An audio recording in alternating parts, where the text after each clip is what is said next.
Trump's anti-China theory implodes. Jeffrey D. Sachs is a professor and director of the Center for Sustainable Development at Columbia University. The opinions expressed in this commentary are those of the author. View more opinion articles on CNN. The big lie of the Trump administration is that China is the cause of America's problems. The meme has worked for a while, since it plays into American smugness that if China is succeeding, they must be cheating. Trump and his right-wing allies upped this game recently by claiming the COVID-19 pandemic was the result of an accidental release from a Chinese laboratory and that China's cover-up blocked an effective global response. According to CNN, the still-secret findings of the Five Eyes intelligence agencies, the US, UK, Australia, New Zealand, and Canada, pour cold water on this claim. So too does Trump's top infectious disease expert, Dr. Anthony Fauci. Yet just this past Sunday, Secretary of State Mike Pompeo asserted there is a significant amount of evidence that this came from that laboratory in Wuhan. Such charges by the Trump administration and by Senator Tom Cotton of Arkansas are reckless and dangerous. They could push the world to conflict just as the Bush administration's lies about weapons of mass destruction in Iraq pushed the U.S. into war in 2003. If the Trump administration's claims are shot down by the intelligence agencies and independent scientific analysis, as now seems likely, they recall the end of McCarthy era. Trump is our present-day Senator Joseph McCarthy, who uses lies and innuendos to scare Americans into submission. McCarthy's notorious lawyer, Roy Cohn, who himself was a pathological liar, was Trump's lawyer and mentor. McCarthy knew no bounds to his lying and eventually claimed that the U.S. Army was soft on communists. The Army exposed McCarthy's lies, and in immortal words, the Army's lawyer Joseph Welch ended McCarthy's career. Until this moment, Senator, I think I never really gauged your cruelty or your recklessness. You have done enough. Have you no sense of decency? The right-wing charges against China made no sense. First, some on the U.S. right charged that the coronavirus might have been a Chinese bioweapon, a claim that was quickly shot down by scientists by analyzing the virus. Then they charged that the virus was accidentally released from the Wuhan Institute of Virology with a subsequent cover-up. That too was illogical. The virus was in circulation in Wuhan for weeks and eventually killed thousands of Chinese people.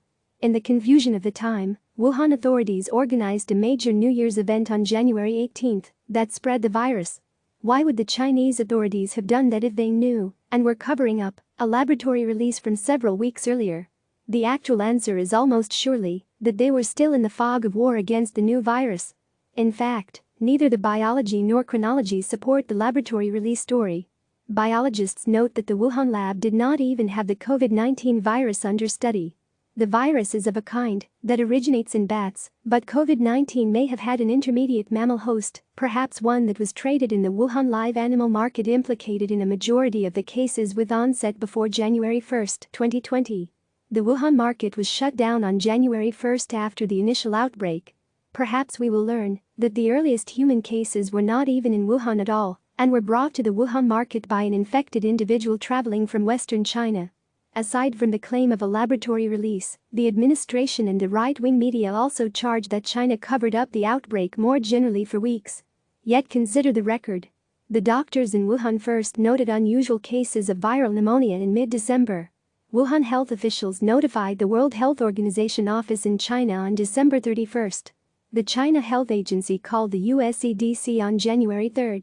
The genome was fully sequenced and published online on January 11, and Wuhan was locked down on January 23.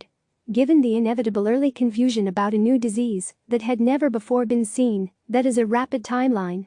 Were there mistakes? On December 30, Dr. Li Wenliang sent fellow doctors a warning of a new outbreak that resembled SARS. His brave warning was correct in essence even as the disease turned out to be a new one. Yet the Wuhan Public Security Bureau forced Dr. Li to sign a statement admitting to disturbing the public order. Tragically, Dr. Li succumbed to the disease in February. In March he was exonerated by a national investigation. Also, the Chinese authorities waited until January 20 to declare definitively that the virus transmitted human to human. This too was a mistake, a tragic delay of several days that may have resulted from an incorrect and unrealistic hope that closing the Wuhan live animal markets would stop the disease, or from more general uncertainties, or a desire not to disrupt the start of the Chinese New Year. But rather than acknowledging the general rapid timeline culminating in the shutdown on January 23, Trump has played fast and loose with the facts, hitting at China at every turn. But that has been par for the course in Trump's China bashing. For example, the administration has claimed repeatedly that Huawei and other high-tech Chinese companies are direct threats to U.S. security, without providing any direct evidence. That's why America's closest allies such as the United Kingdom and Germany have gone in a different direction, continuing to do business with Huawei and to cooperate more generally with China. The bottom line on the epidemic and Trump's dismal failure is this. On December 31, 2019, China notified WHO. On January 23, China locked down Wuhan. On January 30, WHO declared a global public health emergency. As of January 30, there was not yet one single COVID-19 death in the United States. The first is now thought to have occurred on February 6. Now there are more than 71,000 U.S. deaths. There was plenty of warning, Messrs. Trump and Pompeo. To this moment, Americans have not fully gauged your recklessness.